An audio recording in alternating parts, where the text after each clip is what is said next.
નમસ્કાર વિદ્યાર્થી મિત્રો, આજે આપણે ચેપ્ટર નંબર 1 જે છે વિદ્યુતભાર અને વિદ્યુત ક્ષેત્ર એના MCQ જે છે સોલ્વ કરવાની શરૂઆત કરવાના છીએ. તો શરૂઆતમાં થોડાક બેઝિક MCQ થિયરેટિકલ જે છે એની ચર્ચા કરશું. ત્યારબાદ ધીમે ધીમે જે છે આપણે ગુજકેટ નીટ લેવલના MCQ જે છે એની ચર્ચા જે છે એ કરીશું. બરાબર, તો શરૂઆત કરીએ ચેપ્ટર નંબર 1ના MCQની. તો થિયરેટિકલ છે, જેમ મેં તમને પહેલાં વાત કરી એમ થોડાક MCQ શરૂઆતમાં. ઇલેક્ટ્રોનને ગ્રીક ભાષામાં અથવા શું કહેવાય અથવા ઇલેક્ટ્રોનનો ગ્રીક ભાષામાં અર્થ શું થાય છે, તો ટેક્સ્ટ બુકની લાઈન છે, તમે જોઈ શકો એમાં અબર કે એમ્બર જે છે એવું લખેલું છે, એટલે આન્સર જે છે એમાં એ આવશે એબર. બીજો પ્રશ્ન છે કે બે પ્રકારના વિદ્યુતભાર અને જુદા પડતા ગુણધર્મોને શું કહેવામાં આવે છે, તો એને વિદ્યુતભાર શું કહેવાય? ધ્રુવત્વ કહેવાય. બરાબર, આપણે લઈએ છીએ ને ધન વિદ્યુતભાર અને ઋણ વિદ્યુતભાર, એ શું બતાવે છે? એનું ધ્રુવત્વ. પછી વિદ્યુતભારોને ધન અને ઋણ એવા નામ કોના દ્વારા અપાયા હતા, તો એ પણ આપણને ખ્યાલ છે કે સૌપ્રથમ બેન્જામિન ફ્રેન્કલિન જે છે એને વિદ્યુતભારને ધન અને ઋણ જે છે એવા નામ આપ્યા હતા. ચાલો આગળ જોઈએ. પદાર્થ વીજભારની દ્રષ્ટિએ તટસ્થ હોવાનો અર્થ શું છે, તો આપણે થિયરીમાં પણ આ સમજ્યા જોઈએ કે તટસ્થ આપણે કોને કહીએ છીએ? જેમાં જેટલો ધન વિદ્યુતભાર છે એટલો જ એમાં શું હોય? ઋણ વિદ્યુતભાર હોય. તો એને આપણે વિદ્યુતની દ્રષ્ટિએ શું કહી શકીએ? તટસ્થ કહી શકીએ. એટલે કે તેના પર સમાન સંખ્યામાં ધન તથા ઋણ વીજભાર અસ્તિત્વ ધરાવતું હોય તો એને આપણે કહી શકીએ કે વિદ્યુતની દ્રષ્ટિએ તટસ્થ છે. પછી વિદ્યુત તથા ચુંબકીય શાસ્ત્રને જોડવાનું કામ સૌ પ્રથમ કોને કર્યું હતું? ઓર્સ્ટેડે કરેલું હતું. વિદ્યુત ચુંબકત્વમાં પાયાના 4 સમીકરણો કોને આપ્યા હતા? મેક્સવેલે સૌ પ્રથમ આપ્યા હતા. બધા થિયરેટિકલ પ્રશ્નો છે એટલે ફટાફટ એનો આન્સર આપું છું. ટેક્સ્ટ બુકમાં વાંચશો તો પણ મળી જશે તમને. પદાર્થ પરના વિદ્યુતભારની પરખ કરવા માટેનું સાદું જે ઉપકરણ છે જેને આપણે ઇલેક્ટ્રોસ્કોપ કહીએ છીએ, અથવા તો શુદ્ધ ગુજરાતીમાં આપણે સુવર્ણ વરખ વિદ્યુત દર્શક એને આપણે કહીએ છીએ. ચાલો આગળ વધીએ. કોઈ પદાર્થ ધન વીજભારિત થાય ત્યારે તેને, તો ઘર્ષણની રીતમાં આપણે જોયેલું છે કે જ્યારે બે પદાર્થને આપણે ઘસીએ છીએ તો એક પદાર્થ ઇલેક્ટ્રોન મેળવે છે અને એક પદાર્થ જે છે ઇલેક્ટ્રોન ગુમાવે છે. તો જે ઇલેક્ટ્રોન મેળવે છે એ ઋણ ભારિત બને છે અને જે ઇલેક્ટ્રોન ગુમાવે છે એ ધન ભારિત બને છે. તો અહીંયા પ્રશ્ન છે કે કોઈ પદાર્થ ધન વીજભારિત થાય તો એને ઇલેક્ટ્રોન જે છે એ શું કર્યા હોય? ગુમાવ્યા હોય, એટલે કે ઇલેક્ટ્રોન ગુમાવ્યા હશે. ચાલો એની પછી ઘર્ષણના લીધે પદાર્થ, તો ઘર્ષણના લીધે પદાર્થ શું થાય છે? વીજભારિત થાય છે, એટલે કે કાં તો એ ધન ભારિત થાય કાં તો એ ઋણ ભારિત થાય. અને સાથે સાથે જે ઇલેક્ટ્રોન ગુમાવે છે એના દળમાં ઘટાડો થાય, જે ઇલેક્ટ્રોન મેળવે છે એના દળમાં વધારો થાય. એટલે ઓપ્શન તમે જુઓ, વીજભારિત થઈ શકે, દળ મેળવી શકે, દળ ગુમાવી શકે, ત્રણ ઓપ્શન સાચા છે. એટલે ડીમાં તમે જુઓ લખ્યું છે કે ઉપરોક્ત ત્રણેય વિકલ્પ સાચા છે, એટલે આપણો આન્સર આમાં શું આવશે? ડી આવશે. ચાલો આગળ જોઈએ. કાચના સળિયાને રેશમના ટુકડા પર ઘસતા તંત્રનો કુલ વીજભાર. હવે અહીંયા વિદ્યુતભાર સંરક્ષણનો નિયમ તમને યાદ હશે કે અલગ કરેલા કુલ તંત્રનો વીજભાર જે છે એ અચળ રહે છે. તમે કાચના સળિયાને જ્યારે રેશમના ટુકડા સાથે ઘસો છો તો એમાં કાચનો સળિયો જેટલા ઇલેક્ટ્રોન ગુમાવતો હોય કે મેળવતો હોય, સામે રેશમનો ટુકડો જે છે એટલા જ ઇલેક્ટ્રોન મેળવતો હોય કે ગુમાવતો હોય. સમજો, ઉદાહરણ તરીકે, દાખલા તરીકે કાચનો સળિયો જે છે ઇલેક્ટ્રોન મેળવે છે તો રેશમના ટુકડાએ એટલા જ ઇલેક્ટ્રોન જે છે ગુમાવ્યા હોય. ધારો કે આ કાચનો સળિયો છે, આ રેશમનો ટુકડો છે, તો શરૂઆતમાં આ બંનેનો કુલ વિદ્યુતભાર, આ બે પદાર્થનું તંત્ર છે, કાચનો સળિયો અને રેશમના ટુકડાનો, તો કુલ વિદ્યુતભાર કેવો છે? 0. હવે બંનેને આપણે ઘસીએ છીએ તો એક ઋણ ભારિત બને છે, બીજું એટલું જ ધન ભારિત બને છે. તો હવે તંત્રનો કુલ વિદ્યુતભાર તમે કહેશો તો એ કેવો થશે? 0 જ થશે. બરાબર, એટલે તંત્રનો કુલ વીજભાર કે જે છે એ હંમેશા અચળ જળવાઈ રહે. એની પછી છે કે બે પદાર્થો વચ્ચે વિદ્યુત બળ ઉદ્ભવવા માટે જવાબદાર વિદ્યુતભાર એ પદાર્થનો આંતરિક ગુણધર્મ છે. એક વિદ્યુતભારની બેઝિક વ્યાખ્યા જેવું છે, કેમ કે વિદ્યુતભાર ક્યાં આવેલો છે? પરમાણુની અંદર આવેલો છે, એટલે એ પદાર્થનો આંતરિક ગુણધર્મ છે. પ્લાસ્ટિકના સળિયાને ઊન સાથે ઘસતા ખાલી જગ્યા પર જાય છે. તો પ્લાસ્ટિકના સળિયાને જ્યારે આપણે ઊન સાથે ઘસીએ છીએ ત્યારે ઇલેક્ટ્રોન ઊનમાંથી ક્યાં જાય છે? સળિયા પર જાય છે. એટલે કે પ્લાસ્ટિકનો સળિયો ઋણ ભારિત બને છે અને ઊન જે છે એ ધન ભારિત બને છે. એટલે અહીંયા આપણો આન્સર આવશે ઇલેક્ટ્રોન ઊનમાંથી ક્યાં જાય છે? સળિયા પર. પછી છે કે કોઈ પદાર્થ પર વિદ્યુતભારનું અસ્તિત્વ નક્કી કરવા માટે ઇલેક્ટ્રોસ્કોપ પહેલાં જ આવી ગયો આ પ્રશ્ન. ચાલો આગળ જોઈએ. વિદ્યુતભારનો એકમ કયો છે? તો વિદ્યુતભારનો એકમ જે છે આપણને ખ્યાલ છે કયો છે, કુલંબ છે, અથવા એમ્પિયર ઇન્ટુ સેકન્ડ પણ આપણે કહી શકીએ, પણ અહીંયા આપણો આન્સર જે છે એ શું આવશે, કુલંબ આવશે.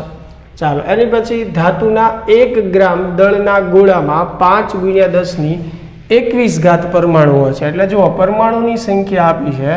જો આ પરમાણુ પૈકી 0.01% પરમાણુમાંથી દરેકમાંથી 1 ઇલેક્ટ્રોન દૂર કરવામાં આવે. હવે તમે સમજો કે ભાઈ ટોટલ પરમાણુ જે છે એ કેટલા છે, 5×10⁻21.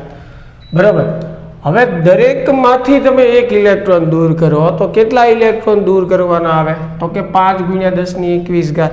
દરેકમાંથી જો 1 ઇલેક્ટ્રોન દૂર કરીએ તો પણ એના 0.01%માંથી ઇલેક્ટ્રોન દૂર કરવામાં આવે છે. બરાબર છે.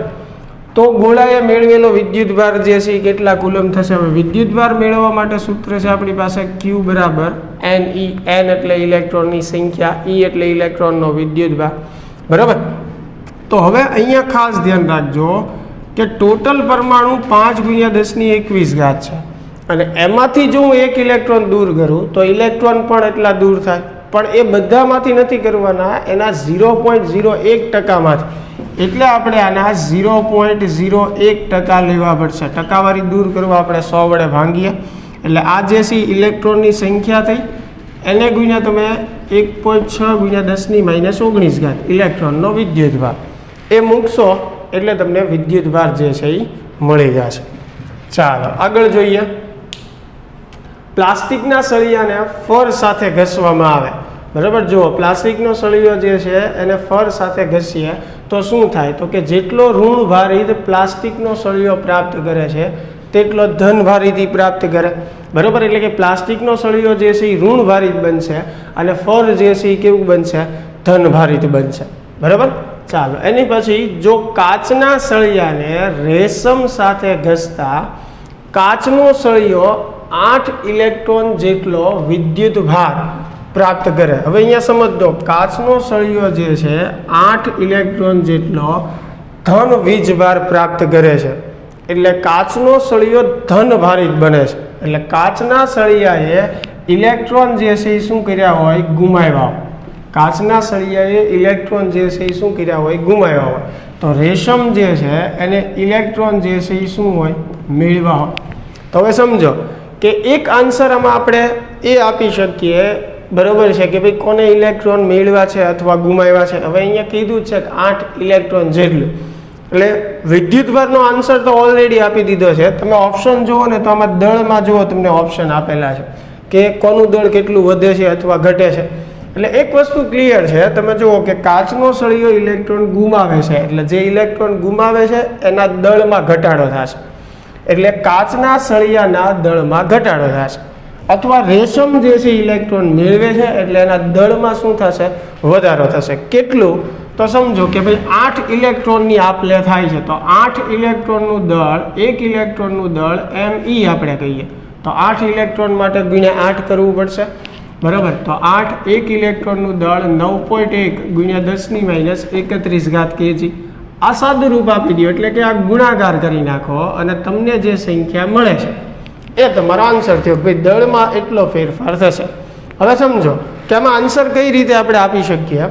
તો કાચનો સળિયો જે છે એ ઇલેક્ટ્રોન ગુમાવે છે એટલે આ જે ગુણાકાર આવશે એટલું કાચના સળિયાનું દળ ઘટશે અને એટલું જ રેશમ જે છે એનું દળ વધશે કેમ કે ઇલેક્ટ્રોન જે છે એ મેળવે છે. તો હવે તમારે એ જોવાનું છે ખાસ કે શેમાં ઓપ્શન જે છે આપણો બંધ બેસતો છે. બરાબર. અહીંયા આન્સર બી આપેલો છે કે રેશમના કપડાના દળમાં 45.5×10⁻. પણ અહીંયા ખાસ ધ્યાન રાખજો. જુઓ પ્રશ્ન શું છે કે કાચના સળિયાને રેશમ સાથે ઘસતા કાચનો સળિયો 8 ઇલેક્ટ્રોન જેટલો ધન વિદ્યુતભાર પ્રાપ્ત કરે છે. એટલે કાચનો સળિયો ધન બને છે. ખાસ સમજજો અહીંયા. બરાબર. ઓપ્શન ઉપર જતા નહીં એટલે થોડુંક ડિટેલમાં સમજાવું છું. કાચનો સળિયો ધન ભાર પ્રાપ્ત કરે છે એટલે એનો અર્થ એવો થયો કે કાચનો સળિયો ઇલેક્ટ્રોન ગુમાવે છે. જે ઇલેક્ટ્રોન ગુમાવે એ જ ધન ભારિત બને. તો જે ઇલેક્ટ્રોન ગુમાવે છે એના દળમાં ઘટાડો થશે એટલે કાચના સળિયામાં આ ગુણાકાર જેટલા દળનો શું થશે? ઘટાડો. એ ઓપ્શન એક સાચો ગણાશે. અથવા તમે આ જે ગુણાકાર કરો છો, રેશમ જે છે ઇલેક્ટ્રોન શું કરે છે? મેળવે છે. તો જે ઇલેક્ટ્રોન મેળવે છે એના દળમાં વધારો થશે. બરાબર. તો આ જે ગુણાકાર આવશે એટલો રેશમ જે છે એના દળમાં શું થશે? વધારો થશે. બરાબર છે. આ બેમાંથી એક જવાબ જે છે આપણો સાચો હોઈ શકે ઓપ્શનમાં. એટલે અહીંયા જે આન્સર કે ઓપ્શન આપ્યા છે એની ઉપર ન જતા મેં તમને આખી હિન્ટ જે છે આપી દીધી છે. ચાલો આગળ જોઈએ. તાંબાના એક તારને તટસ્થ બરુની ગોળી સાથે જોડી. જો બરુની ગોળી જે છે એ તટસ્થ છે એટલે કે એનો નેટ વિદ્યુતભાર જે છે એ કેવો છે? શૂન્ય. એની સાથે એક આપણે તાર જોડી દીધો છે અને બીજા છેડાને ઋણ વીજભારિત પ્લાસ્ટિકના સળિયા સાથે, એટલે એક પ્લાસ્ટિકનો સળિયો છે જેના પર ઋણ વીજભાર છે. હવે સીધી વાત છે, તાંબાનો તાર છે એટલે એ સુવાહક છે. સુવાહકમાં વિદ્યુતભારનું પ્રસરણ થાય તો આ ઋણ વિદ્યુતભાર જે છે પ્રસરણ પામીને ક્યાં આવશે? આ બરુની ગોળી ઉપર આવશે. એટલે બરુની ગોળી જે છે એ કેવી બનશે? ઋણ વીજભારિત બનશે. બરાબર. એની પછી સુવાહકતાનો ગુણધર્મ કોને આભારી છે? તો આપણને ખ્યાલ છે કે વિદ્યુત ભારનું કે વિદ્યુત પ્રવાહનું વહન મુક્ત ઇલેક્ટ્રોનના લીધે થાય છે. એટલે સુવાહકતાનો ગુણધર્મ કોને આભારી છે? મુક્ત ઇલેક્ટ્રોનને આભારી છે. ચાલો આગળ જોઈએ. જો વિદ્યુતભાર સ્થાનાંતરિત થઈ સુવાહક તથા અવાહક પર જાય તો વિદ્યુતભાર અનુક્રમે ખાલી જગ્યા. હવે આપણે અગાઉ પણ ચર્ચા કરેલી છે કે જો સુવાહકને વિદ્યુતભાર આપવામાં આવે તો સુવાહક પર હંમેશા વિદ્યુતભાર એની સપાટી પર પ્રેરિત થાય છે, એટલે કે સપાટી પર જાય છે. અને અવાહક જે છે એની અંદર વિદ્યુતભારનું વહન થતું નથી. એટલે તમે જે સ્થાને એને વિદ્યુતભાર આપેલો છે એના એ જ સ્થાને રહેશે અવાહક. બરાબર. એટલે અહીંયા આપણો આન્સર આવશે કે સમગ્ર સપાટી પર વિતરિત થાય છે એમાં સુવાહકમાં, અને અવાહક માટે એ જ સ્થાને રહે તમે જે સ્થાને એને વિદ્યુતભાર આપેલો, કેમ કે અવાહકમાં વિદ્યુતભારનું વહન થશે નહીં, એટલે જ આપણે એને અવાહક કહીએ છીએ. ચાલો એની પછી વિદ્યુત પરિપથો તથા ઉપકરણોને સલામતી પૂરી પાડવા વધારાના વીજભારને પૃથ્વીમાં મોકલવાની જે પ્રક્રિયા છે એને આપણે શું કહીએ? અર્થિંગની પ્રક્રિયા કહીએ છીએ, અથવા ઘણીવાર એની માટે ગ્રાઉન્ડિંગ એવો શબ્દ પણ વાપરવામાં આવે છે. એટલે અહીંયા એ અને બી બંને ઓપ્શન સાચા છે. એને અર્થિંગ પણ કહી શકાય અને ગ્રાઉન્ડિંગ પણ કહી શકાય. ચાલો આગળ જોઈએ. વિદ્યુતના વાયરિંગમાં કયો તાર હોતો નથી? બરાબર. આ પણ સિમ્પલ પ્રશ્ન છે. બરાબર. જીવંત તાર છે, તટસ્થ છે, ન્યુટ્રલ જેને આપણે કહીએ છીએ, અને એક અર્થિંગ. બરાબર. તો એ પણ આપણે આપીએ છીએ વિદ્યુત ઉપકરણોના રક્ષણ માટે. એટલે અહીંયા ઓપ્શનમાં આપેલા ત્રણેય તાર હોય છે એમ આવશે. પછી પાવર સ્ટેશનથી વિદ્યુત લાવવા માટે કયો તાર વપરાય છે? તો એ પણ આપણને ખ્યાલ છે જીવંત અને તટસ્થ ન્યુટ્રલ તાર જે છે એ બંને, અને જેમાં પ્રવાહ દોડતો હોય બંને તારનો ઉપયોગ થાય છે પાવરને લાવવા માટે. એની પછી છે પદાર્થને વિદ્યુત ભારિત કરવા માટે કઈ રીત વપરાય છે? તો આ ચેપ્ટરમાં આપણે ભણ્યા જોઈએ. ઘર્ષણની રીત છે, ચાર્જિંગની રીત છે અને પ્રેરણની રીત. તો અહીંયા જો ઓપ્શનમાં તમને ત્રણે આપેલા છે. ઘર્ષણની રીત જે છે સંપર્ક, એટલે જેને આપણે ચાર્જિંગની રીતે કહી શકીએ, પ્રેરણની રીતે છે. એટલે આપેલા ત્રણ ઓપ્શન જે છે એ સાચા છે. ચાલો આગળ જોઈએ કે ભાઈ ગોળા એ પર ક્યુ કુલમ ધન વીજભાર છે, તેના વડે વીજભાર વિહીન ગોળા બીને સંપર્કની રીતે વીજભારિત કરતા ગોળો બી જે છે. હવે સમજો અહીંયા એ અને બી જે છે સમાન ગોળાઓ જ આપણે ગણવાના છે. એ ગોળા ઉપર ક્યુ વિદ્યુતભાર છે, બરાબર, અને બી ગોળો જે છે એની ઉપર 0 વિદ્યુતભાર છે. બંનેને સંપર્કમાં લાવી અને છૂટા પાડો એટલે સમાન ગોળાઓ માટે હંમેશા એના પર સરેરાશ વિદ્યુતભાર વહેંચાય. એટલે બંને જે વીજભાર છે બંને ગોળા પરનો એનો સરવાળો કરવાનો અને ભાગ્યા 2 કરો. એટલે હવે બંને ગોળાને સંપર્કમાં લાવી અને છૂટા પાડશું તો કોઈ એક ગોળા પરનો વિદ્યુતભાર કેટલો થશે? Q/2 થશે. તો આપણને બી ગોળા માટે પૂછ્યું છે તો બી ગોળો જે છે એનો વિદ્યુતભાર કેટલો થઈ જશે? Q/2 થઈ જશે. બરાબર. એટલે કે Q/2 વીજભાર જે છે એ બી ગોળો ધારણ કરશે. ચાલો એની પછી એક સુવાહક ગોલીય કવચની ત્રિજ્યા 10 mm છે અને તેના પર 100 માઇક્રોકુલમનો વિદ્યુતભાર મૂકેલો છે. તો યાદ રાખજો ખાસ, સુવાહક ગોલીય કવચ હોય એટલે વિદ્યુતભાર હંમેશા એની સપાટી પર વિતરિત થયેલો હોય. અંદરના વિસ્તારમાં નેટ વિદ્યુતભાર કે નેટ વિદ્યુત ક્ષેત્ર જે છે એ કેવું કહેવાય? શૂન્ય કહેવાય. હવે આ કવચના કેન્દ્ર પર 10 માઇક્રોકુલમ જેટલો વિદ્યુત ભાર મૂકવામાં આવે છે તો તેના પર લાગતું વિદ્યુત બળ કેટલું થાય? તો મેં તમને કીધું એમ કે કવચના કેન્દ્ર પર તમે વિદ્યુત ભાર મૂકશો તો પણ પરિણામી જે કાંઈ વિદ્યુત ભાર છે એ ફક્ત ક્યાં પ્રેરિત થવાનો છે? એની સપાટી પર. એટલે અંદરના વિસ્તારમાં નેટ વિદ્યુત ક્ષેત્ર કેવું થશે? 0. તો વિદ્યુત ક્ષેત્ર 0 હોય તો F બરાબર QE મુજબ E 0 થશે તો બળ પણ કેવું થઈ જશે? 0 થઈ જશે. એટલે એના પર લાગતું બળ જે છે એનો આન્સર આવશે 0. ચાલો આગળ જોઈએ. એક ઋણભારિત સળિયાને R ત્રિજ્યાના સુવાહક તટસ્થ ગોળાની નજીક લાવી અને દૂર લઈ જતા. હવે સમજો શું કીધું છે? એક R ત્રિજ્યાનો તટસ્થ ગોળો છે. હવે તટસ્થ ગોળો એટલે એમાં જેટલો ધન વીજભાર છે એટલો જ એમાં શું હશે? ઋણ વીજભાર હશે. હવે ઋણભારિત સળિયો જે છે એ આની નજીક લાવવાનો છે. તો આ ગોળાની નજીક તમે ઋણભારિત સળિયો લાવશો તો અહીંયા બધો ધન વીજભાર આકર્ષાશે અને ઋણ વીજભાર અપાકર્ષાશે એટલે બીજા છેડે જતો રહેશે. તો નજીક લાવી અને પાછો સળિયાને દૂર લઈ જવાનો. હવે તમે આ સળિયો નજીક લાવ્યા પછી પાછો તમે હવે દૂર લઈ જાઓ તો ફરીને પાછી આની આ પરિસ્થિતિ થઈ જશે. ગોળો તટસ્થ જ રહેશે. બરાબર? એટલે અહીંયા ખાસ ધ્યાન રાખજો, આન્સર જે છે એ શું આવવાનું છે? તટસ્થ જ રહેશે. હા, આમાં તમને એવું કીધું હોય કે પછી સામેના બીજા છેડે જે છે એને તમે અર્થિંગ કરો તો આ ઋણ વીજભાર જે છે એ જમીનમાં ઉતરે અને પછી તમે સળિયાને દૂર કરો તો ફક્ત આ ગોળા ઉપર ધન વીજભાર પ્રાપ્ત થાય. એટલે અહીંયા જે આન્સર આપ્યો છે એની ઉપર ધ્યાન ન દેતા કે ધન વીજભારિત થશે, પણ આપણને જે પ્રશ્ન આપ્યો છે એમાં કોઈ જગ્યાએ અર્થિંગ કે એવું કંઈ કરવાનું કીધું નથી. ખાલી સળિયો નજીક લાવવાનો છે અને દૂર લઈ જવાનો. તો એવા કિસ્સામાં સળિયાને નજીક લાવો ત્યારે વિદ્યુતભારનું પ્રેરણ થાય, એક બાજુ ધન આવી જાય એક બાજુ ઋણ આવી જાય, પણ સળિયો દૂર કરો એટલે પાછી હતી એમને પરિસ્થિતિ થઈ જાય. એટલે ગોળો જે છે એ તટસ્થ જ રહેશે. બરાબર? વિદ્યુતભારની દ્રષ્ટિએ. ચાલો એની પછી જે છે કે કોઈ એક પદાર્થનો જમીન સાથે સંપર્ક કરાવતા ઇલેક્ટ્રોન જમીનમાંથી તે પદાર્થ પર જાય છે એટલે કે ઇલેક્ટ્રોનને આકર્ષે છે એવું જ ગણી શકાય. તો પ્રારંભમાં તે પદાર્થ ખાલી જગ્યા હોય. હવે કોઈ પદાર્થ ઇલેક્ટ્રોનને આકર્ષે છે તો એ પદાર્થ પોતે કેવો હોય? ધન ભારિત હોઈ શકે તો જ ઇલેક્ટ્રોનને આકર્ષે. એટલે આપણો આન્સર જે છે એ શું આવશે? કે ભાઈ ધન વિદ્યુત ભારિત હશે.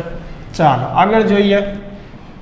બે વિદ્યુતભારો વચ્ચે પ્રવર્તતું કુલંબ બળ એ ખાલી જગ્યા હોય છે. તો આપણને ખ્યાલ છે કે કુલંબ બળ જે છે આકર્ષી અને અપાકર્ષી બંને પ્રકારનું હોઈ શકે. સજાતીય વિદ્યુતભારો હોય તો અપાકર્ષી પ્રકારનું હોય અને વિજાતીય હોય તો આકર્ષી. એટલે આકર્ષી અને અપાકર્ષી એમ બંને પ્રકારનું હોઈ શકે. પછી છે કે જ્યારે સાબુના પરપોટાને વિદ્યુતભાર આપવામાં આવે ત્યારે શું થશે? તો આ ધ્યાનથી સમજો. ધારો કે કોઈ આ પરપોટો છે અને એની સપાટી પર કાં તો તમે ઋણ વીજભાર આપો અથવા તમે ધન વીજભાર આપો. ઉદાહરણ તરીકે ધારો કે આપણે એની સપાટી પર બધે ધન વિદ્યુતભાર આપીએ છીએ તો એની સપાટી પર આવી રીતે વિતરિત થઈ જશે. તો હવે શું થશે? જુઓ, સામસામે આ દરેક ધન વિદ્યુતભાર છે એકબીજાને શું કરે? અપાકર્ષે. આ ધન વીજભાર વડે આની પર લાગતું બળ જે છે આ દિશામાં લાગે.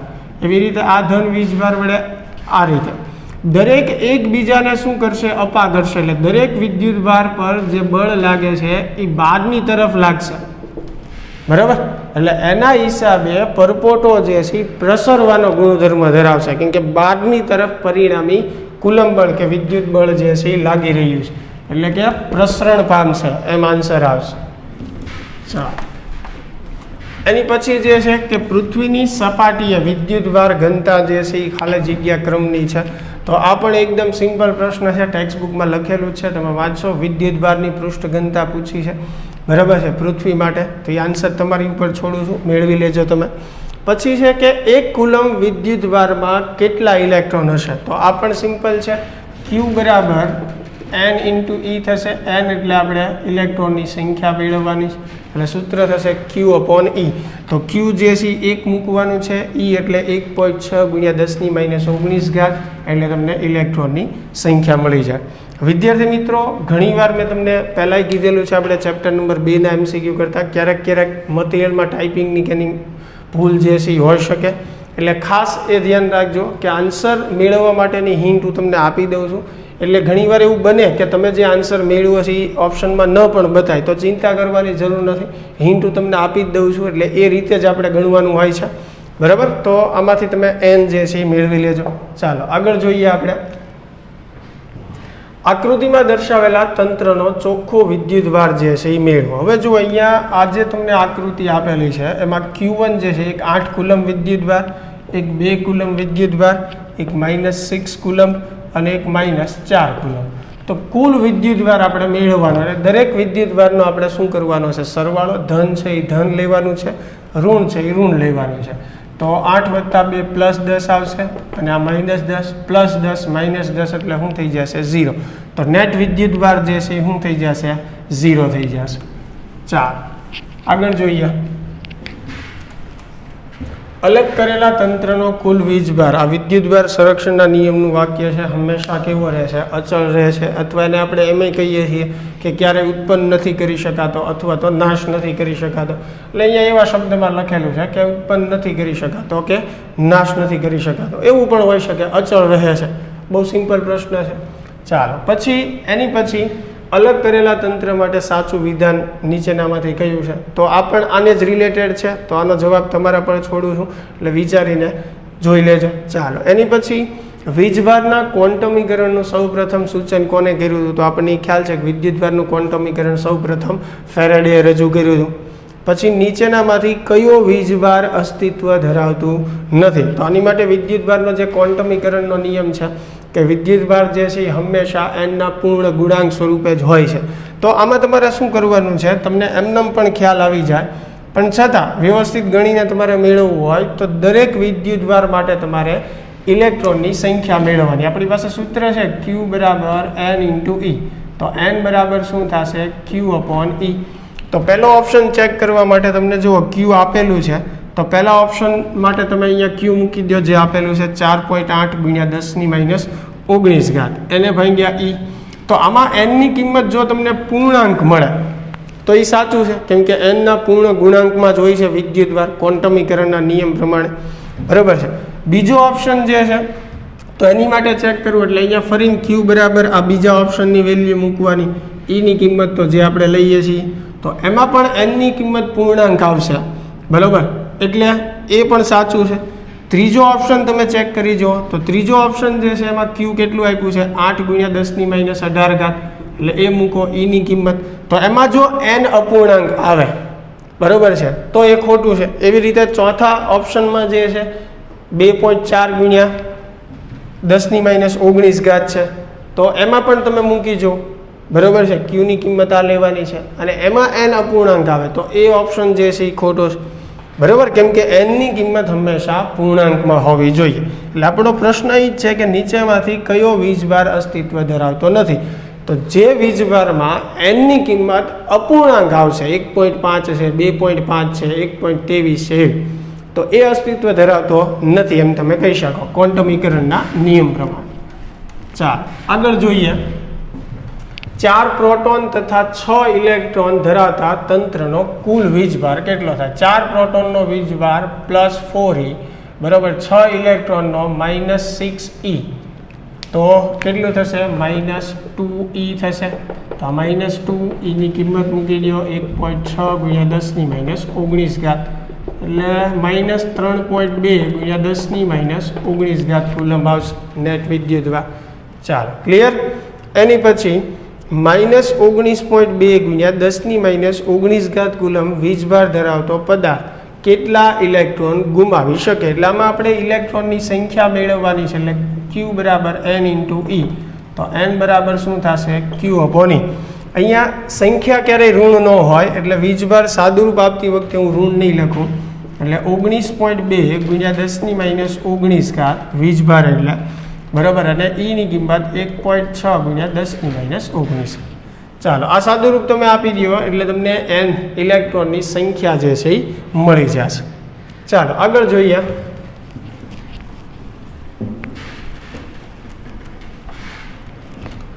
(1.28 × 10⁻16) કુલમ વીજભાર ધરાવતો પદાર્થ દર સેકન્ડે 1 ઇલેક્ટ્રોન જેટલો વીજભાર ગુમાવે છે, એટલે 1 સેકન્ડે 1 ઇલેક્ટ્રોન ગુમાવે છે, તો તે ખાલી જગ્યા સેકન્ડ બાદ તટસ્થ થશે. બરાબર.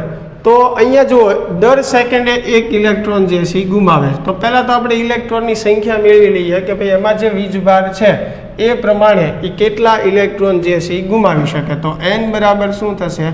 Q/E થશે. એટલે આનાથી તમને શું મળી જશે? ઇલેક્ટ્રોનની સંખ્યા મળી જશે. હવે અહીંયા તમે સમજી શકો, દર સેકન્ડે 1 ઇલેક્ટ્રોન ગુમાવે છે. તો ધારો કે આ આન્સર જે છે તમારો 800 ઇલેક્ટ્રોન આવ્યો, તો સમજો અહીંયા કે ભાઈ 800 ઇલેક્ટ્રોન ગુમાવે છે, 1 સેકન્ડે 1 ઇલેક્ટ્રોન ગુમાવે. તો સીધી વાત છે કે 800 ઇલેક્ટ્રોન ગુમાવે છે તો સમય કેટલો લાગવાનો છે? 800 સેકન્ડ. બરાબર. હા, જો એની સિવાયનો કોઈ સમય આપેલો હોય તો તમે સિમ્પલ ત્રિરાશિ મેળવીને પણ સંખ્યા તો તમારે મેળવવી જ પડશે, પણ પછી તમારે ત્રિરાશિ મૂકવી પડશે કે ભાઈ એટલા સમય માટે એટલા ઇલેક્ટ્રોન છે. બરાબર. તો આ ઇલેક્ટ્રોન માટે કેટલો સમય લાગશે, એ રીતે તમે ત્રિરાશિ મૂકી અને સમય જે છે એ મેળવી શકો. પણ અહીંયા 1 સેકન્ડે 1 ઇલેક્ટ્રોન છે, એટલે ઇલેક્ટ્રોનની જેટલી સંખ્યા આવશે એટલો જ સમય જે છે એ લાગશે. બરાબર. ચાલો, એની પછી જે છે કે કોઈ વાહક પર 8 × 10⁻19 કુલમ ઋણ વીજભાર હોય તો તેના પર રહેલા વધારાના ઇલેક્ટ્રોનની સંખ્યા. તો આ પણ સિમ્પલ છે. n બરાબર Q/E વાળું સૂત્ર વાપરો એટલે ઇલેક્ટ્રોનની સંખ્યા જે છે એ તમને મળી જશે. ચાલો આગળ જોઈએ. પ્રોટોન 3 ક્વાર્ક્સનો બનેલો છે તેમ ધારી પ્રોટોનનું બંધારણ જણાવો. તો આ પણ થિયરીમાં આપણે ભણેલા જ છીએ. પ્રોટોન જે છે UUD પ્રકારનું બંધારણ ધરાવે છે. 2 અપ ક્વાર્ક્સ હોય છે એમાં અને 1 ડાઉન ક્વાર્ક્સ. ન્યુટ્રોનનું પણ પૂછી શકે, તો ન્યુટ્રોનમાં 1 અપ ક્વાર્ક્સ હોય છે અને 2 ડાઉન ક્વાર્ક્સ, એટલે કે UDD પ્રકારનું બંધારણ હોય ન્યુટ્રોન માટે, અને પ્રોટોન માટે UUD પ્રકારનું. બરાબર. અપ ક્વાર્ક્સ જે છે એ પ્લસ વિદ્યુતભાર ધરાવે છે, ડાઉન ક્વાર્ક્સ જે છે એ માઇનસ વિદ્યુતભાર ધરાવે છે. અપ ક્વાર્ક્સનો વિદ્યુતભાર +2/3 ઇલેક્ટ્રોન જેટલો હોય અને ડાઉન ક્વાર્ક્સનો કેટલો હોય છે? -1/3 ઇલેક્ટ્રોન જેટલો. બરાબર. તો આમાં UUD પ્રકારનું બંધારણ આવશે પ્રોટોન માટે. આગળ જુઓ પ્રશ્નો કે અપ ક્વાર્ક્સ તથા ડાઉન ક્વાર્ક્સનો વિદ્યુતભાર જણાવો. તો અપ ક્વાર્ક્સનો મેં કીધું એમ +2/3 ઇલેક્ટ્રોન અને ડાઉન ક્વાર્ક્સનો -1/3 ઇલેક્ટ્રોન. પછી કુલમના નિયમમાં વપરાતા અચળાંક Kનું CGS મૂલ્ય મેળવો. તો Kનું CGS મૂલ્ય જે છે એ કેટલું થાય? 1 થશે. આપણે એનું MKS મૂલ્ય જે છે Kનું એ કેટલું છે? 9 × 10⁹ ન્યૂટન × મીટર સ્ક્વેર પ્રતિ કુલમ સ્ક્વેર.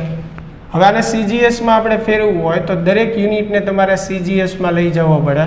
ન્યૂટનમાંથી આપણે ડાઇનમાં જવું પડે, કેમ કે બળનો CGS એકમ ડાઇન છે. તો ન્યૂટનને ડાઇનમાં ફેરવવું હોય તો 10⁵ વડે ગુણવું પડે. પછી એવી જ રીતે મીટરમાંથી શેમાં જવું પડે? સેન્ટીમીટરમાં. તો 10⁵ પણ અહીંયા વર્ગ છે એટલે 10⁴ થશે. ચાલો, એટલે ઉપર જે છે એ ડાઇન × સેન્ટીમીટર સ્ક્વેર થઈ ગયું. પછી કુલમ જે છે એ વિદ્યુતભારનો MKS એકમ છે, એનો CGS એકમ સ્ટેટ કુલમ છે. 1 કુલમ બરાબર 3 × 10⁹ સ્ટેટ કુલમ થશે. એટલે કુલમમાંથી સ્ટેટ કુલમમાં જવા માટે આપણે 3 × 10⁹ વડે ગુણવું પડે. બરાબર. પણ અહીંયા વર્ગ છે એટલે આનો વર્ગ કરીએ આપણે. તો અહીંયા જુઓ 3નો વર્ગ એટલે 9, તો 9 કેન્સલ થઈ જશે. પછી અહીંયા ઉપર ટોટલ 10⁸ થશે. નીચે પણ 10⁹ નો વર્ગ કરો એટલે 10⁸. તો એ પણ ઉપર નીચે કેન્સલ થઈ જશે. તો ફાઇનલી K બરાબર તમને શું મળશે? 1 CGS એકમમાં. એટલે CGSમાં Kની કિંમત જે છે એ કેટલી આવશે? 1 આવશે. ચાલો આગળ જોઈએ. R અંતરે રહેલા 2 વીજભાર વચ્ચે લાગતું બળ F છે. ધારો કે 2 વીજભાર છે Q1 ને Q2, તો એની માટે બળનું સૂત્ર લખીએ K Q1 Q2/R². આ સમીકરણ 1 કહીએ. હવે બંને વીજભારોને વધારાનો 200% વિદ્યુતભાર આપવામાં આવે. ધારો કે Q1 જે છે, બરાબર, એમાં આપણે 200% ઉમેરીએ એટલે નવો વિદ્યુતભાર Q1 પ્રાઇમ કહીએ. Q1માં 200% ઉમેરવાના, એટલે ટકાવારી દૂર કરવા માટે આપણે શું કરવું પડે? 100 વડે ભાંગવું પડે. તો અહીંયા આન્સર જે છે એ કેટલો? 2 આવશે. 2 + 1 એટલે 3Q1. એવી જ રીતે Q2 પ્રાઇમ માટે પણ કેટલું થશે? 3Q2. બંનેમાં 200% ઉમેરવાનો છે. બરાબર, અંતર સમાન જ રાખવાનું છે તો બળ કેટલું લાગશે? તો હવે જુઓ, નવું બળ આપણે એફ પ્રાઇમ કહીએ, આ કે અહીંયા આવશે 3q1, કેમ કે હવે નવો વિદ્યુત ભાર 3q1, એવી રીતે બીજામાં ત્યાં શું થશે 3q2, અંતર જે છે એટલું જ રાખવાનું છે. તો 3 × 3 એટલે 9 થશે, કે q1 q2 અપોન r². તો આ 9 એઝ ઇટ ઇઝ, આની જગ્યાએ તમે શું લખી શકો? એફ, મૂળ બળ આપણે સમીકરણ 1. તો પહેલાં કરતાં બળ જે છે કેટલું થઈ જશે? 9 ગણું થઈ જશે. ચાલો, ક્લિયર? એની પછી બીજો જે પ્રશ્ન જે છે એની ચર્ચા કરીએ.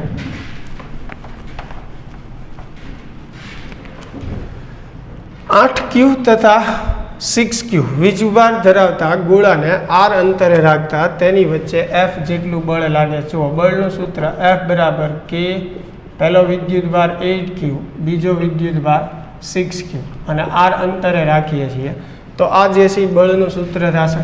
બરાબર, એટલે 48 kq² / r². આ સમીકરણ 1. હવે આ બંને ગોળાઓને એકબીજાના સંપર્કમાં લાવી અને છૂટા પાડતા નવું બળ કેટલું થશે? તો અહીંયા વિદ્યાર્થી મિત્રો ખાસ એ ધ્યાન રાખજો કે અહીંયા બંને ગોળા સમાન ત્રિજ્યાના છે. બરાબર, અલગ ત્રિજ્યા હોય તો એની માટે વિદ્યુતભારની ગણતરી જે છે અલગ થશે.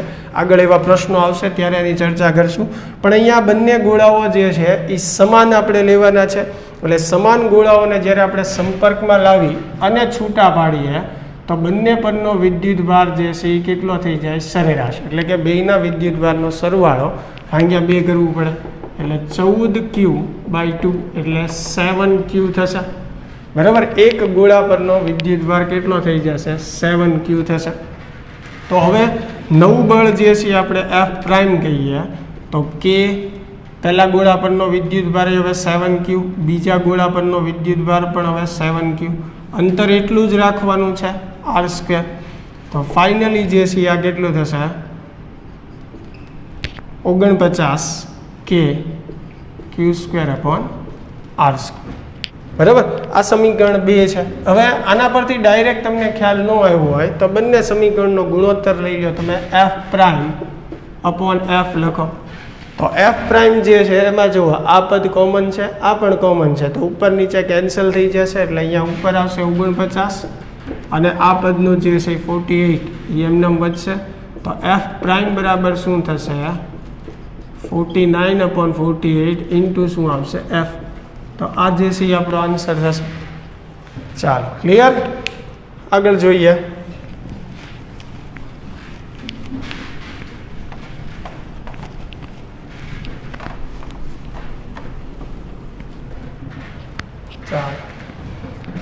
આ પ્રશ્નની ચર્ચા કરતા નથી વિદ્યાર્થી મિત્રો, પ્રશ્નમાં થોડીક ભૂલ છે એટલે નેક્સ્ટ પ્રશ્ન તરફ આગળ વધીએ છીએ કે એફ બરાબર કે q1 q2/r² માં બંને વીજભારોના મૂલ્ય અડધા કરી અને તેમની વચ્ચેનું અંતર અડધું કરવામાં આવે તો બળ જે છે કેટલા ગણું થશે?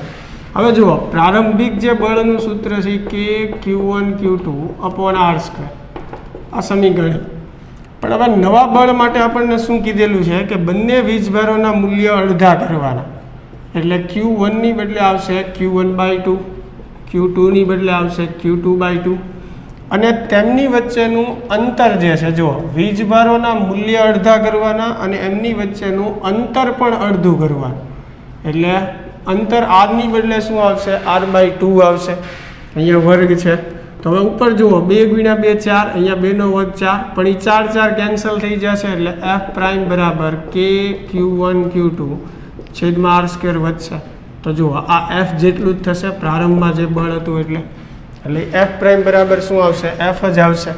પણ અહીંયા આન્સર જુઓ, આપણને 0 ગણું થશે, 1 ગણું, 2 ગણું, 4 ગણું. તો આન્સર શું આવશે? એફ પ્રાઇમ બરાબર એફ છે એટલે 1 ગણું કહી શકીએ આપણે. ચાલો, આગળ જોઈએ. બે બિંદુવત વિદ્યુતભારો +4 કુલમ અને -8 કુલમને શૂન્ય અવકાશમાં રાખતા તેમની વચ્ચે લાગતું કુલંબીય આકર્ષી બળ 288 × 10⁹ ન્યૂટન છે. એટલે બે વીજભાર આપેલા છે. q1 આપણે 4 કુલમ કહીએ, q2 જે છે -8 કુલમ કહીએ, અને ત્યારે જે બળ લાગે છે એફ એ 288 × 10⁹. એટલે આનું સૂત્ર લખી શકો પણ જરૂર નહીં પડે. જોઈએ આગળ, તે દરેક વિદ્યુતભારમાં -4 કુલમ વિદ્યુતભાર ઉમેરીએ. એટલે કે જુઓ, આ જે Q1 છે એનો નવો વિદ્યુતભાર હું Q1 પ્રાઇમ કહું તો એમાં મારે -4 કુલમ વિદ્યુતભાર ઉમેરવાનો. એટલે પહેલા પરનો નેટ વિદ્યુતભાર જુઓ હવે શૂન્ય થઈ જશે. બીજામાં તે આપણે -4 ઉમેરવાનો છે એટલે -8 છે, -4 ઉમેરો તો -12 થશે. બરાબર. અને એટલા જ અંતરે રાખીએ તો બળ કેટલું લાગે? તો હવે નવા બળનું તમે સૂત્ર લખો વિદ્યાર્થી મિત્રો, F પ્રાઇમ. તો સૂત્ર પ્રમાણે K Q1 prime Q2 prime છેદમાં R² આવશે. પણ Q1 પ્રાઇમ 0 છે એટલે બળ જે છે એ કેવું આવશે? 0 આવશે. બરાબર. એટલે આન્સર જે છે એમાં શું આવશે? 0 આવશે. ચાલો આગળ જોઈએ. એની પછી જે છે કે કુલમનો નિયમ જે છે, કુલમનો નિયમ અંતરના કયા મૂલ્ય માટે સાચો છે? તો અહીંયા ખાસ ધ્યાન રાખજો, આ ઓપ્શન ઉપર ન જતા 10⁻15 ઘાત કે 10⁻14 ઘાત એટલે કે ન્યુક્લિયસની જે ત્રિજ્યા છે એની કરતાં વધારાના અંતર માટે સાચો છે. એટલે કે એની કરતાં વધારે અંતર માટે કુલમનો નિયમ લાગુ પાડી શકાય. એટલે 10⁻15 ઘાત મીટર અંતર કરતાં વધારે અંતર માટે અથવા 10⁻18 ઘાત મીટર કરતાં ઓછા અંતર માટે બરાબર કુલમનો નિયમ જે છે એ લાગુ પાડી શકાય છે. ચાલો એની પછી જોઈએ આપણે આગળ. પરસ્પર ગુરુત્વાકર્ષી ક્ષેત્રમાં બે સમાન દળ અને સમાન વિદ્યુતભાર ધરાવતા કણો એકબીજાથી 20 મિલીમીટર અંતરે રાખેલા હોય અને કોઈ પણ બળ અનુભવતા ન હોય તો એની માટે Q/m કેટલું થશે? હવે જો દળ ધરાવતી બે વસ્તુ વચ્ચે શું લાગે? ગુરુત્વાકર્ષણ બળ. અને એનું સૂત્ર શું થાય? Gm² અથવા Gm1m2/r². પણ દળ સરખું છે એટલે ડાયરેક્ટ આપણે m² લખીએ. અને Q વિદ્યુતભાર ધરાવતા હોય તો એની વચ્ચે શું લાગે? કુલમ બળ લાગશે, kq²/r² જેટલું.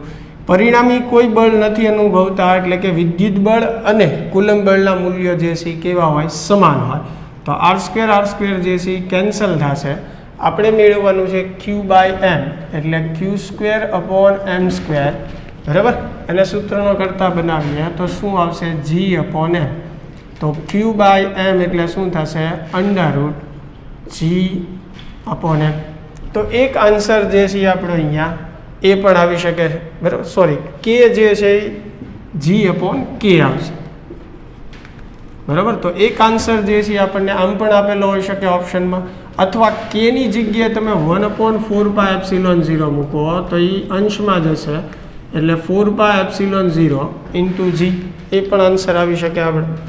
ચાલો એની પછી જે છે કે બે બિંદુવત વિદ્યુત ભારો એકબીજાથી d અંતરે રાખેલા હોય ત્યારે તેમની વચ્ચે લાગતું બળ, જ્યારે બંનેને હવામાં રાખેલા છે એકબીજાથી d અંતરે ત્યારે એમની વચ્ચે 12 × 10⁸ ન્યૂટન જેટલું બળ લાગે છે. વિદ્યુત ભારોને K ડાઇલેક્ટ્રિક અચળાંકવાળા માધ્યમમાં એટલા જ અંતરે રાખવામાં આવે ત્યારે બળ જે છે એને F પ્રાઇમ કહીએ, જે 6 × 10⁸ ન્યૂટન જેટલું લાગે છે. તો K કેટલું હોય? તો થિયરીમાં આપણે ભણી ગયા છીએ મિત્રો કે ડાઇલેક્ટ્રિક માધ્યમમાં બળ જે છે કેટલું થઈ જાય? Kમાં ભાગનું. હવામાં લાગતું બળ F હોય તો ડાઇલેક્ટ્રિક માધ્યમમાં બળ થાય F/K. તો K આપણે મેળવવું હોય તો શું થશે? F પ્રાઇમ/F. તો F પ્રાઇમ જે છે કેટલું છે? 6 × 10⁸ અને F જે છે કેટલું છે? 12 × 10⁸. બરાબર. તો 10⁸ જે છે એ કેન્સલ થશે. બરાબર. અહીંયા ખાસ ધ્યાન રાખજો, કિંમત તમને જે આપી છે એ પ્રમાણે જ મેં તમને 6 × 10⁸ જ છે. જુઓ, K ડાઇલેક્ટ્રિક અચળાંકવાળા માધ્યમમાં આટલા જ અંતરે લાગતું બળ જે છે એ કેટલું છે? 6 × 10⁸. બરાબર. અને હવામાં લાગતું બળ જે છે એ કેટલું છે? 12 × 10⁸. તો ડાઇલેક્ટ્રિક માધ્યમમાં જે બળ લાગે છે એ કેટલું થશે? F/K જેટલું. F જે છે એ હવામાં લાગતું બળ છે, સોરી K મેળવવાનું છે થોડુંક ઉલટું લખાઈ ગયું. કે મેળવવાનું છે એટલે શું આવશે? એફના છેદમાં એફ પ્રાઇમ આવશે ને, કે ને સૂત્રનો કરતા બનાવે તો એફ જે છે એ કેટલું છે? 12 × 10⁸ અને 6 × 10⁸. તો 10⁸ કેન્સલ થશે એટલે કે બરાબર કેટલું આવશે? 2 આવશે. એક વસ્તુ ખાસ ધ્યાન રાખજો મિત્રો કે કેની કિંમત જે છે એ હંમેશા અવાહક પદાર્થ માટે કેની કિંમત હંમેશા 1 કરતાં વધારે જ હોય. બરાબર. ચાલો તો અહીંયા આન્સર જે છે આપણે કેટલો આવશે? 2 આવશે. તો આશા છે કે વિદ્યાર્થી મિત્રો આજના MCQ જે છે વ્યવસ્થિત સમજાણા હશે. ઇઝી એકદમ MCQ હતા, થિયોરિટિકલ હતા. ધીમે ધીમે આપણે આવા ગણતરીવાળા અને કોન્સેપ્ટવાળા MCQ તરફ પણ જઈશું. પણ આજે થોડીક ઝડપ એટલે રાખી છે કે થિયરીવાળા પ્રશ્ન છે તો ફટાફટ પૂરા કરી શકાય. તો મળીએ હવે નેક્સ્ટ લેક્ચરમાં. આ જ ચેપ્ટરમાં આપણે આગળ વધીશું. Thank you.